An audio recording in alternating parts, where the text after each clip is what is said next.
இந்த பார்ட் 3க்கு நீங்கள் பார்க்க கண்டினியூ பண்ணிங்கன்னா கண்டிப்பாக என் சேனல் உங்களுக்கு பிடிச்சிருக்கும். நீங்கள் லைக்கும் பண்ணியிருப்பீங்க.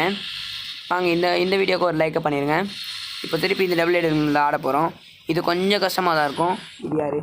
ஓகே வாங்க போகலாம். மிக்கி கொஞ்சம் நீ இந்த மாச்சும் கொஞ்சம் கவர் பண்ணாலே போதும். அதை நான் பார்த்துக்கிறேன் மீதியை.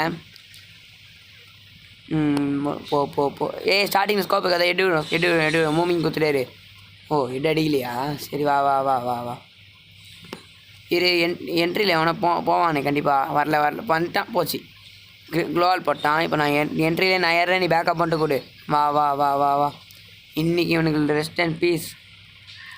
இதுதான் தப்பு. இப்போது க்ளோவால் போட்டானே எகிருவான். கரெக்டாக சொன்னான். இப்போது ஐயோ லாங்கில் தாச்சிட்டான். மெட்கிட்டு இப்போ ஏற்றக்கூட டைமில் ஐயோ ஏன்டா க்ளோவால் போட்ட. மெடியேத்து. மிக்கி நீ என்ன பண்ணுற? நான் பார்த்து தான் இருக்கேன். எனிமிட்டு அடி வாங்கினா பண்ணு சொல்ல. அவனுக்கு இப்போதைக்கு அடிச்சுக்கிட்டே இரு. போச்சு ஏன்டா செத்த.